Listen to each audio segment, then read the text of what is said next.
තුන්වන සේනාංකයේ ගුවන් සංක්‍රමණික බල සේනාවට අයත් 6 වන ගජබාර ජීබේන්තුව මෙම ප්‍රදේශය අත්පත් කරගත්තා. LTTE ආරක්ෂක වළල්ලේ දිගින් කිලෝමීටරයකටත් අධික දුරක ඔවුන් බලය තහවුරු කරගෙන තිබෙනවා. මෙම ත්‍රස්තවාදී ආරක්ෂක වළල්ලේ මීටර් 100ක් බැගින් පරතරය ඇතිව බංකර් ඉදිකර තිබෙන දෙකකට හැකි.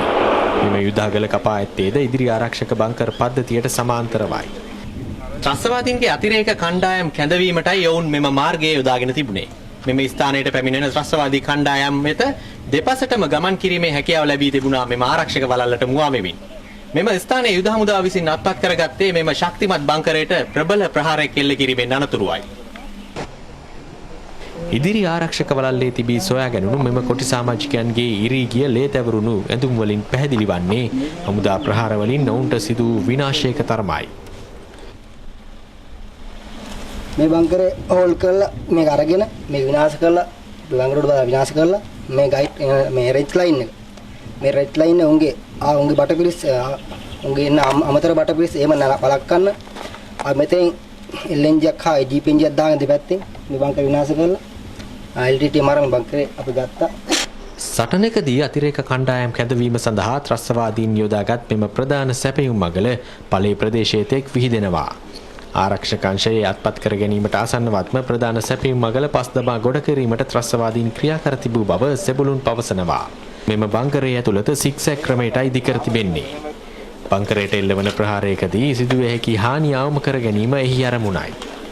මේකේ සෑහෙන කන්ස්ට්‍රක්ෂන් නැත්නම් ඉදිකිරීම් කටයුතු සෑහෙන කරලා තිබුණා. උන්ගේ බංකරයක් ගත්තත් කොටස් 4කින් විතර ඉක්තු වුණා. ඒ කියන්නේ බංකරය අපි ඉදිරියෙන් ඇවිල්ලා එක කොටසක් විනාශ කරත් තව කොටස් 3ක් විතර පිටිපස්සට තිබ්බා.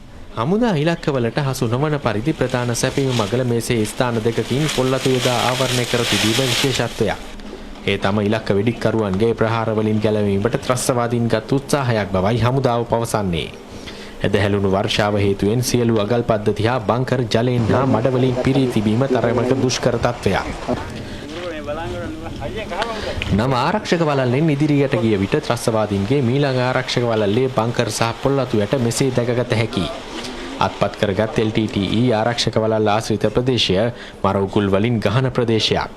විවිධ ප්‍රමාණවල මෝටාර් බෝම්බ, RPG බෝම්බ හා කාලතුවක්කු උණ්ඩ ත්‍රස්තවාදීන් මරවුකුල් ලෙස යොදාගෙන තිබෙනවා. දැන් උතුරු ඉද පෙරමුණේ බරාවිවල ඉලක්කය වී තිබෙන්නේ කොටි ත්‍රස්තවාදීන්ගේ දෙවන ආරක්ෂක වළල්ල සහ ඉන්නොබ්බට පළේ ප්‍රදේශයේ දක්වා පැතිරෙන භූමියයි. ඒ නවය මාර්ගයේ සමගින් එහි උතුරු ප්‍රදේශයේ LTTE ඉදිරි ආරක්ෂක වළල්ල අත්පත් කර ගැනීමේදී අභියෝග රැසකට මුහුණ දීමට සිදු වූ බව 552 වන බල සේනාවට අයත් 4 වන ගැමුණු හේවා බලයනියේ සෙබළුන් ප්‍රකාශ කළා. අල්ලාගත් පසු විමර්ශනය කිරීමේදී අපිට තේරුණා මේ ආරක්ෂක වළල්ල ඔවුන්ට ඉතාමත් වැදගත්. ඒ කියන්නේ මේ යාපනයේ ප්‍රදේශ සිට පලාරි ප්‍රදේශයේ මේ අලිමංකර ප්‍රදේශය දක්වා ක්‍රියාන්විත කිරීම වැළැක්වීමට මරවුගුල් විශාල වශයෙන් මේ ආරක්ෂක වළල්ලේ අටවා තිබුණු නිසා අපි තේරුම් ගත්තා මේක ඔවුන්ට ඉතාමත් වැදගත් ස්ථානයක් කියලා. ත්‍රස්තවාදීන්ගෙන් යලි උදුරාගත් භූමියක බලය තහවුරු කර ගනිමින් සිටින යුද හමුදාවේ ප්‍රමුඛ කාර්යය වී තිබෙන්නේ බිම් බෝම්බ සහ මරවුගුල් ඉවත් කිරීමයි. LTTE ආරක්ෂක පස්බැම්ම හා බංකර් ආශ්‍රිත ප්‍රදේශ හැර පැතිරුණු භූමියේ මරවුගුල් තරම් දක්නට නොලැබෙන බවයි එම කාර්යයේ නියුතු හමුදා ඉංජිනේරු සෙබළුන් පවසන්නේ. මුවමාලේ ප්‍රදේශයේ තේක්ක ගස් දක්නට නොලැබුණත් සෑම බංකරයක්ම ගොඩනගා ඇත්තේ තේක්ක දැව කඳන් යොදා ගනිමින්. ඒවා කිල්නොච්චි ප්‍රදේශයේ සිට රැගෙන එන්නට ඇතැයි යන්න යුද හමුදාවේ විශ්වාසයයි. ආරක්ෂක වළල්ල අත්පත් කර ගැනීමට පෙර සිටම මෙම යුදාගල් වෙත කඩා පනිමින් යුද හමුදාවේ කුඩා කණ්ඩායම් ත්‍රස්තවාදීන් වෙත දරුණු ප්‍රහාර එල්ල කළා. කොටි බංකර් වලට මෙවැනි හානියක් සිදු කිරීමට හැකි වූයේ හමුදාවේ RCL කාලතුවක්කු හා සන්නද්ධ රථ ප්‍රහාරවල ප්‍රබලත්වයේ හේතුවෙන්. මේ සෑම බංකරයකම ත්‍රස්තවාදීන්ගේ සිරුරු කොටස් ලේ පැල්ලම් හා කැඩී බිඳී ගිය අවියායුධ කොටස් දක්නට ලැබුණු බවයි හමුදාව පවසන්නේ. පාරදිලා අපිට අවශ්‍ය ස්ථානයේදී අපි හතුරාගේ අවශ්‍ය ස්ථාන අපි කඩා වැදුනා.